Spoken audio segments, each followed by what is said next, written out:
আসসালামু আলাইকুম রহমতুল্লাহি ওবরকাতুহু। সম্মানিত দর্শক, প্রধানমন্ত্রী তারেক রহমান প্রথম তার সরকারি সফরে মালয়েশিয়াতে যাচ্ছেন, এটা মোটামুটি নিশ্চিত। মালয়েশিয়াতে কেন যাবেন, কী কারণে যাবেন, সেখানে আমাদের কী কী প্রোটোকল রয়েছে, উই ডোন্ট নো। আমরা এই জিনিসগুলো জানি না। সরকারের পক্ষ থেকে যেগুলো বলা হবে সেটা হলো পারস্পরিক সম্পর্ক উন্নয়ন, ব্যবসা বাণিজ্যের সম্প্রসারণ। তো এই বিষয়গুলো মূলত কথার কথা, কিন্তু বাস্তবতা হলো ক্ষমতায় আসার প্রায় ৫ মাস হতে চলল। বিশ্বের কোনো পরাক্রমশালী দেশ, ক্ষমতাধর রাষ্ট্র এখনো পর্যন্ত প্রধানমন্ত্রীকে বরণ করে নেওয়া, তাকে দাওয়াত করা বা তাদের সঙ্গে একটা দ্বিপাক্ষিক সম্পর্কের যে জায়গাগুলো সেগুলো তৈরি না হওয়ার কারণে বিএনপির মধ্যে এক ধরনের হীনমন্যতা রয়েছে। ২ নম্বর হলো যে প্রধানমন্ত্রী পদে বসার পরে জনাব তারেক রহমান সাহেব যখন দেশের বাইরে প্রথম যাবেন, সেক্ষেত্রে রাষ্ট্রীয় প্রোটোকল গ্রহণ করা, বিদেশি যারা সরকার প্রধান রয়েছেন, রাষ্ট্রপ্রধান রয়েছেন, তাদের সঙ্গে কথা বলা, ইংরেজিতে কথা বলা, কিংবা ধরুন ইংরেজিতে কথা না বলে, যেমন আপনার রাশিয়াতে যদি আপনি যান কিংবা চীনে যদি আপনি যান, তাহলে সেক্ষেত্রে সেখানে যে কথাবার্তা হয়, বা জাপানে, সেটা হলো অনুবাদকের মাধ্যমে। তেমনি সরাসরি কনভারসেশন এটার চাইতে অনুবাদকের মাধ্যমে কথা বলা আরও কঠিন।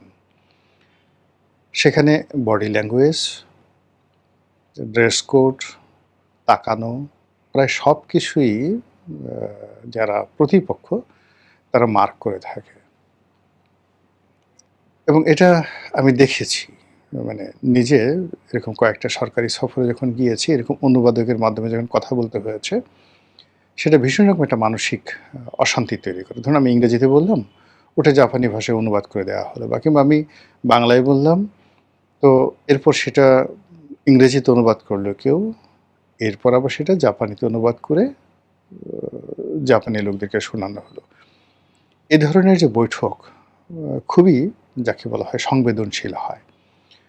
তো সেক্ষেত্রে প্রধানমন্ত্রী চীন সফরে যাচ্ছেন, সেখানে সঙ্গতি কারণেই তাকে অনুবাদকের মাধ্যমে চীনের প্রেসিডেন্ট বা প্রধানমন্ত্রী তাদের সঙ্গে কথা বলতে হবে। সে প্রসঙ্গে পরে আসছে। তো প্রধানমন্ত্রী ভারত অথবা চীন, এই দুটো যে রাষ্ট্র, তার মধ্যে ভারতের পরিবর্তে চীনে যাচ্ছেন, এটা প্রায় নিশ্চিত। আর তার আগে মালয়েশিয়াতে তিনি যাচ্ছেন, এটি একটা স্টার্ট আপ। স্টার্ট আপ হলো যে বিদেশে একটা সফরে যাওয়ার যে প্রস্তুতি দরকার, একটি বিদেশের রাষ্ট্র কীভাবে তাকে প্রোটোকল দেয়, সেই জিনিসগুলো হজম করা দরকার। আর তার সঙ্গে সঙ্গে মালয়েশিয়া তার পুরনো, যাকে বলা হয় পরিচিত, মানে যাকে বলা হয় শহর, দেশ। তার ছোট ভাই আরাফাত রহমান কোকো দীর্ঘদিন সেখানে ছিলেন, তিনিও বহুবার সেখানে গিয়েছেন। কাজেই সেই মালয়েশিয়াতে গিয়ে তাদের রাষ্ট্রীয় প্রোটোকল গ্রহণ করা বা তাদের সাথে কথাবার্তা বলা, বার্গেনিং করা, এটা তার জন্য কোনো সমস্যা হবে না। এবং এখান থেকে তার যে সাহস সঞ্চয় হবে, সাবলীলতা আসবে, সেটা নিয়ে চীনের রাজধানী বেইজিংয়ে তিনি যদি যান, বা চীনের গ্রেট হলে যদি তাদের কোনো বৈঠক হয়, তাহলে ওটা তার জন্য অনেকটা স্বস্তিদায়ক হবে। তো সেই ক্ষেত্রে চীন যাওয়ার আগে মালয়েশিয়াতে যে যাওয়াটা, এটা সরকারের পক্ষ থেকে যাই বলা হোক না কেন, আমার কাছে মনে হচ্ছে এটা একটা স্টার্ট আপ। আর এর বাইরে অনেক নেতিবাচক কথাবার্তা বলা হতে পারে, থাকতে পারে, সেটা যারা নেতিবাচক চিন্তা করবেন, কথা বলবেন, এটা তাদের ব্যক্তিগত বিষয়। আমি যেটা জাতীয় স্বার্থে সংশ্লিষ্ট বা জাতীয় স্বার্থের সাথে জড়িত যে বিষয়গুলো, সেই বিষয়গুলো নিয়ে আলোচনা করার চেষ্টা করছি। প্রথমত হলো যে এই মুহূর্তে চীন সফর যাওয়া মানে সরকারের যে রাজনীতি, দেশের যে জাতীয় স্বার্থ, এবং বাংলাদেশ বনাম চীনের যে কূটনীতি, আঞ্চলিক রাজনীতি, সব মিলিয়ে আমাদেরকে, সরকারকে এবং জনাব তারেক রহমান সাহেবকে মারাত্মক কতগুলো ঝুঁকি নিতে হবে। প্রথম ঝুঁকিটা হলো, ধরুন চীনে গেল, এখানে চীনে যাওয়া মানে চীনের সঙ্গে একটি কৌশলগত সম্পর্ক স্থাপন করা, চীন, পাকিস্তান, রাশিয়া, এই বলয়ে ঢুকে পড়া, এগুলো একটা। আর চীনে যাওয়া, ভারতকে ইনভাইট করা, যে দেখো দেখো চীন আমাদের সঙ্গে খুব ভালো সম্পর্ক করতে চাচ্ছে। আমরা শুধুমাত্র তোমাকে যাকে বলা হয় সুযোগ দেওয়ার জন্য এখনো হা করে বসে আছি। কিন্তু তুমি যদি আমাদেরকে শেখ হাসিনাকে চাপিয়ে দিতে চাও, আওয়ামী লীগকে চাপিয়ে দিতে চাও, তাহলে আমরা কিন্তু চীনে চলে যাব। এই যে ভারতকে একটা প্রলোভনে ফেলা বা একটা চাপে ফেলা, এই অবস্থা সরকারের নেই। কিন্তু পরিস্থিতিটা আসলে তাই হবে। এখানে যেহেতু নতুন সরকার, সেই নতুন সরকারকে অনেকগুলো বিষয় চিন্তা করতে হবে। প্রথম চিন্তা হলো যে সে এসেছে কিভাবে। যখন একটা মানুষের উত্থান যেভাবে হয়, তার পতনও কিন্তু ঠিক ওইভাবে হয়। এবং যখন যে মানুষ যেখান থেকে যার উত্থান হয়, ঠিক সেই জায়গাটা যদি মানুষ সম্মান না করে ভুলে যায়, তাহলে তার জীবনে এত সব বিপদ এবং বিপত্তি আসে, এটা বলার মতো নয়। এখন তারেক রহমান সাহেব যে বাংলাদেশে ক্ষমতায় এসেছেন, এটির পেছনটা প্রেক্ষিত রয়েছে, প্রেক্ষাপট রয়েছে, অনেকগুলো সমঝোতা রয়েছে এবং অনেকগুলো এখানে সমঝোতার সাথে সাথে এখানে কমিটমেন্ট আছে। সেই কমিটমেন্টগুলো কী? জামাতের সাথে কী কমিটমেন্ট, আমেরিকার সঙ্গে কী কমিটমেন্ট, ডক্টর মোহাম্মদ ইউনূসের সঙ্গে কী কমিটমেন্ট, এমনকি ভারতের সঙ্গে কী কমিটমেন্ট, অথবা এমনকি আওয়ামী লীগের সঙ্গেও তো তার কোনো কমিটমেন্ট থাকতে পারে। গত 5 মাসে সরকারের যে মতি গতি, আচার আচরণ, চালচলন সব কিছু দেখে মনে হয়েছে তারা একেবারে স্বাধীন, একেবারে সার্বভৌম, এবং তারা জনগণের ভোটে ক্ষমতায় এসেছে 100% ফেয়ার নিউট্রাল একটি ইলেকশনের মাধ্যমে, এবং এখানে জনগণ তাদেরকে বিপুল ম্যান্ডেট দিয়ে বিজয়ী করেছে। কাজেই তাদের সব কাজের সঙ্গে জনগণ আছে, তারা যা ইচ্ছে তাই করতে পারবে। সো পর্দার আড়ালে যে সকল কথাবার্তা শোনা যাচ্ছে, অল আর ফেক, যাকে বলা হয় ডাহা মিথ্যা কথা। যদি এরকম হয় খুবই ভালো। আর যদি আপনি কারোর সঙ্গে কমিটমেন্ট করে এসেছেন, সমঝোতা করে এসেছেন, প্রতিশ্রুতি দিয়ে এসেছেন, কেউ আপনাকে এনেছে, এনে ওই যে পার্লামেন্টে যে আমাদের ছাত্রলীগের একসময় সভাপতি ছিলেন মনিরুল হক চৌধুরী, দাড়িওয়ালা বড় ভাই, তো তিনি যে বক্তব্য দেন যে যার জন্য সিন্নি খাও যে মোল্লার জন্য, সেই মোল্লা তুমি চিনতে পারলা না। তো এভাবে আসলে যখনই আপনি কারো ওসিলাতে কোনো কিছু পাবেন এবং সেই ওসিলাটাকে আপনি অস্বীকার করবেন, এটি আপনার জন্য সেই ওসিলা গজব আকারে নেমে আসে। তো সেই ক্ষেত্রে অন্য কারোর সাথে কি হয়েছে বা হয়নি ডাজ নট ম্যাটার, কিন্তু চীনের সঙ্গে বিএনপি যে কোনো সমঝোতা হয়নি। তারেক রহমান সাহেবের ক্ষমতায় আসা, ইলেকশন হওয়া থেকে শুরু করে আজকের দিন পর্যন্ত চীনের পক্ষ থেকে এমন কোনো কিছু নেই যার প্রতি নির্ভর করে তিনি যাদের হাত ধরে এসেছেন, যাদের সঙ্গে সমঝোতা করে এসেছেন, যাদের মাধ্যমে এসেছেন, সেটা বাদ দিয়ে চীনের উপর ঝাঁপিয়ে পড়া যায়। সো এটা হলো একেবারে প্রথম একটা বিপদ। দ্বিতীয় বিপদ হলো যে চীন থেকে যদি খালি হাতে ফিরে আসেন, যেটি ডক্টর মোহাম্মদ ইউনূস এসেছিলেন, আসার পরে তার পতন হয়েছিল। চীন থেকে খালি হাতে ফিরত এসেছিলেন শেখ হাসিনা, তার পতন হয়েছিল। চীনের সঙ্গে বঙ্গবন্ধু কোনো অবস্থাতেই সমঝোতা করতে পারেননি, তার পতন হয়েছিল। এই জিনিসগুলো বোঝার চেষ্টা করুন। কাজেই চীনে যখন প্রধানমন্ত্রী যাচ্ছেন, তাকে অবশ্যই সেখান থেকে নিয়ে আসতে হবে অনেক কিছু। আর চীন এখন তাকে কোনো কিছুই দেবে না যতক্ষণ না পর্যন্ত তার মাথার উপরে মার্কিন যুক্তরাষ্ট্রের খড়গ থাকবে, মার্কিন যুক্তরাষ্ট্রের বাণিজ্য চুক্তি থাকবে, মার্কিন যুক্তরাষ্ট্রের নিষেধাজ্ঞা থাকবে। এই ক্লিয়ার না হওয়া পর্যন্ত কখনোই চিন্তাকে গ্রহণ করবে না। জিনিসটা একেবারে এরকম যে আপনি এবারে কনজারভেটিভ মুসলিম, কনজারভেটিভ মুসলিম একজন সুন্দরী নারীকে আপনি বিয়ে করতে চান, মন প্রাণ দিয়ে আপনি ভালোবাসেন, আপনাকে তার প্রয়োজন, কিন্তু সে অন্যের স্ত্রী। এজন্য সেখান থেকে আপনার তালাক নিতে হবে, স্ত্রীর যে ইদ্যৎকাল সেটা পূর্ণ হতে হবে, আদারওয়াইজ আপনি কোনো অবস্থাতে তাকে গ্রহণ করবেন না। চীন ঠান্ডা জাতি, মাথা গরম করা জাতি নয়।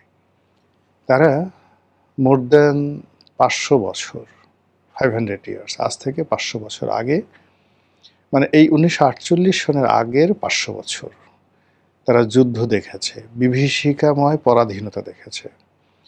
পুরো চীনকে খণ্ড বিখণ্ড করা হয়েছিল। পৃথিবীর এমন কোনো সাম্রাজ্যবাদের শক্তি নেয় যেটা চীনকে দখল করেনি। ব্রিটিশরা করেছে হংকং, শেনজেন, কিংডাও, চীনডাও যেটিকে বলা হয়। এখানে জার্মানরা উপনিবেশ স্থাপন করেছিল, সাংহাই ইংরেজদের দখলে ছিল, ফ্রেঞ্চদের কলোনি ছিল, জাপান বিরাট একটা অংশ দখল করে রেখেছিল। তো এই যে কর্তৃত্ববাদী চীন, মোর দ্যান 500 ইয়ার্স তারা এই পরাধীন ছিল। বহুবার তাদের মধ্যে অনেক যুদ্ধ হয়েছে, সিভিল ওয়ার। তারপর এমনকি সেই চৈনিক বিপ্লবের পরে এখানে কয়েক দফা, প্রথম বিশ্বযুদ্ধ, দ্বিতীয় বিশ্বযুদ্ধ, এরপরে চীনা বিপ্লব মাও সেতুংয়ের নেতৃত্বে, চীনা বিপ্লবের পরে প্রতি বিপ্লব, এরপরে দেং জিয়াওপিং এর নেতৃত্বে অর্থনৈতিক রেভলিউশন বা ফাইন্যান্সিয়াল রেভলিউশন, এই পুরো জিনিস তারা দেখেছে, অনুভব করেছে, বুঝেছে। এবং চীন আপনি যদি যান দেখবেন প্রতি 6 মাস অন্তর অন্তর আপনি যান বা 3 মাস অন্তর অন্তর যান, যে শহরই যান না কেন আপনি কিছু পরিবর্তন দেখতে পাবেন। তারা শুধু উন্নতি লাভ করছে। তো কাজেই সেই চীনের সঙ্গে কোনো হাঙ্কি পাঙ্কি চলবে না। 100% আপনাকে সৎ এবং অনেস্ট হতে হবে। চীন এখানে তাদের ঘাঁটি করতে চাচ্ছে। ভারতকে তারা এই বাংলাদেশের ভূমি ব্যবহার করে তারা ভারতকে ব্যস্ত রাখতে চাচ্ছে। চীন সাধারণত কোথাও সামরিক উপস্থিতি তারা এখনো পর্যন্ত যাচ্ছে না, কিন্তু বাংলাদেশে তারা তাদের সামরিক বাহিনীর উপস্থিতি কনফার্ম করতে চাচ্ছে। তারা ভারতের 7 সিস্টারকে হুমকি দিতে চাচ্ছে, ভারতকে ভয় দেখাতে চাচ্ছে। বিনিময়ে বাংলাদেশের যা যা দরকার অবকাঠামোগতভাবে করবে, কিন্তু মাগনা নয়। চীন এরকম একটা জাতি যে জাতি আপনাকে ঋণ দেবে এবং সেই ঋণের বিনিময়ে আপনার সব কিছু ছিনিয়ে নেবে। শ্রীলঙ্কার মতো একটি দেশের একটা বন্দর নির্মাণ করার জন্য চীন অর্থ দিয়েছিল। শ্রীলঙ্কা সেটা দিতে পারেনি, সেই বন্দরটা তারা পুরোটা নিয়ে নিয়েছে, অ্যাবসলিউটলি নিয়ে নিয়েছে বন্দরটা। তো বাংলাদেশে যে চীনের অর্থ, চীনের সঙ্গে যে কোনো টাকা আনতে গেলে টঞ্চ অফ মানি আপনি পাবেন, কিন্তু তার বিনিময়ে আপনাকে দিতে হবে এবং সেটাকে বন্ধক দিতে হবে। আগে যেভাবে বেনিয়ারা বা স্বর্ণকাররা স্বর্ণ রেখে আপনাকে সুদে টাকা দিতেন, চীন তদ্রূপ। আপনাকে অবশ্যই চীনের অর্থ দিয়ে কাজ করতে হলে সেই অর্থ ফেরত দিতে হবে এবং তার গ্যারান্টি স্বরূপ আপনাকে অনেক কিছু সেখানে জিম্মা রাখতে হবে। তিস্তা ব্যারেজ বলেন, পদ্মা ব্যারেজ বলেন, পদ্মা সেতু বলেন, আমাদের যে সকল মূল্যবান অবকাঠামো আছে সেগুলো চীনের কাছে দিয়ে তারপর আপনি টাকা পেতে পাবেন। আর চীনের সঙ্গে আপনি যখন এই সম্পর্কটা করবেন, আপনার অবস্থা হবে পাকিস্তানের মতো, আপনার অবস্থা হবে শ্রীলঙ্কার মতো, আপনার অবস্থা হবে মালদ্বীপের মতো। কিন্তু পাকিস্তান যেটি পেরেছে তাদের সামরিক বাহিনীর কারণে, আমেরিকার সঙ্গে যুগবর সম্পর্ক রক্ষা করতে পেরেছে, কিন্তু আপনি বা আমরা এই পর্যায়ে এখনও পৌঁছিনি। এরপরে যে সমস্যাটা হবে সেটা হলো, চীনের সঙ্গে যদি আপনি এই কাজটি করতে পারেন তাহলে শুধুমাত্র মালদ্বীপ যেভাবে বা নেপাল, শ্রীলঙ্কা যেভাবে চীনের সঙ্গে, বা মায়ানমার যেভাবে চীনের সঙ্গে বন্ধুত্ব করেছে, আপনার মডেলটা হবে ওই রকমই একটা মডেল। আর তখন পুরো রোহিঙ্গা সমস্যাটা আপনার ঘাড়ের উপর চলে আসবে। আমেরিকা এদেরকে অস্ত্র দেবে দেশের মধ্যে। মানে আপনি আমেরিকা যদি আপনার উপর চড়াও হয়, তাহলে ভারত সরাসরি এখানে আক্রমণ করে বসতে পারে এবং এখানে ভারত তখন আর কোনো চোখ বুজে থাকবে না। সে এখানে চীনের উপস্থিত ভারতের সমস্ত ধৈর্যের বাঁধ ভেঙে যাবে। আজ সীমান্তে যে ঘটনাগুলো ঘটছে, পাহাড়ে যে ঘটনাগুলো ঘটছে, সমুদ্রে যে ঘটনাগুলো ঘটছে, দিল্লিতে, কলকাতাতে, আগরতলাতে যে ঘটনাগুলো ঘটছে, সেগুলো কোনোটাই আমাদের ফেভারে নয়। আর এই বিষয়গুলো মোকাবেলা করার জন্য আমাদের আসলে এই মুহূর্তে কিছুই নেই। আমাদের সেনাবাহিনী অনেক বড় সেনাবাহিনী, সব ঠিক আছে, কিন্তু আর্মস অ্যামুনেশন বা ইরানের মতো আমরা 24 ঘন্টা যুদ্ধ করব ভারতের সঙ্গে, এমনকি মায়ানমারের সঙ্গে সক্ষমতা আছে বলে আমার কাছে মনে হচ্ছে না। এই আধুনিকায়ন আমরা কখনো করিনি। আমরা শুধুমাত্র তাদেরকে পোশাক দিয়েছি, বিলাসিতা দিয়েছি, তাদের যাতে পেট স্ফীত হয়, মোটা তাজা হয় পেট, নিতম্ব পাছা, এগুলোতে যাতে যথেষ্ট চর্বি জমে, মাংস জমে, সেই জিনিসগুলো আমরা করেছি। দামি বাড়ি গাড়ি সব কিছু, তারা যেন স্টাইল করে কথা বলে, ইংরেজিতে ফুটফাট করে, এরকম। কিন্তু সত্যিকার অর্থে আপনি উত্তর কোরিয়ার একজন সৈনিককে দেখেন, এমনকি চীনের একটা সৈনিককে দেখেন, চুল থেকে পায়ের নখ পর্যন্ত একেবারে তারা যেদিন থেকে সৈনিক হিসেবে যোগদান করে বা জেন্টলম্যান ক্যাডেট হিসেবে তারা যেদিন কমিশন প্রাপ্ত হয়, সেই দিন তাদের যে চেহারা থাকে, যেদিন রিটায়ার্ড করে তাদের ঠিক একই চেহারা থাকে। আমাদের দেশে চমৎকারভাবে ভাটিয়ারিতে বাংলাদেশ মিলিটারি একাডেমিতে ট্রেনিং দেওয়া হয়। ওই পর্যন্তই। ট্রেনিংয়ের পরে ধীরে ধীরে তাদের ভাবসাব বাড়তে থাকে, পেট মোটা হয়। মানে কী যে অবস্থা, বিশ্রী, মানে এটা দেখার মতো নয়। তো সেদিক থেকে আমরা এই মুহূর্তে কারোর সাথে যুদ্ধ করার জন্য না, যেটা আমাদের সেনাপ্রধান বলেছেন, আমরা আসলে যুদ্ধ করি না।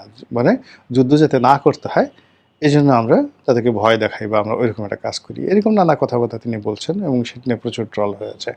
তো সেক্ষেত্রে চীন থেকে যদি আপনি খালি হাতে আসেন, আপনার রাজনীতি শেষ। চীন থেকে যদি আপনি চীনের কমিটমেন্ট নিয়ে আসেন, আপনাকে আমেরিকা এবং ভারতের, যাকে বলা হয় সেই পরিপূর্ণভাবে তাদের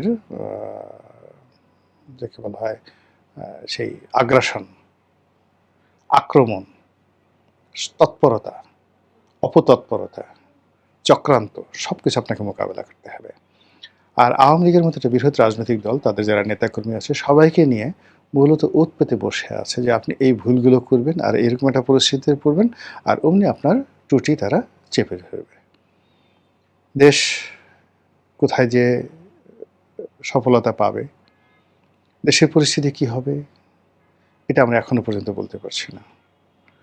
অর্থনীতি, কর ব্যবস্থাপনা, আইন শৃঙ্খলা, আমলাতন্ত্র, সুশাসন, ন্যায় বিচার, সাংবাদিকতা থেকে শুরু করে এই অন্ততপক্ষে ২০ থেকে ৩০টি যে স্কোর রয়েছে, সেই স্কোরের একটিও সরকারের পক্ষে নয়, রাষ্ট্রের পক্ষে নয়, জাতির পক্ষে নয়। সব জায়গাতে শুধুমাত্র খারাপ সংবাদ আসছে। আর সেই খারাপ সংবাদের মধ্যে আমাদের সেই প্রধানমন্ত্রী, তিনি একটা স্টার্টআপ সফরের মাধ্যমে দ্বিতীয় ধাপে তিনি চলে যাচ্ছেন চীন দেশে। সেখান থেকে তিনি কি হাতে আসেন, কিভাবে আসেন, কি নিয়ে আসেন, কি পরিণত হয়, সেটি এখন দেখার বিষয়। মহান আল্লাহ আমাদের সবাইকে হেদায়েত দান করুন, হেফাজত করুন। আসসালামু আলাইকুম ওয়া রাহমাতুল্লাহি ওয়া বারাকাতুহু।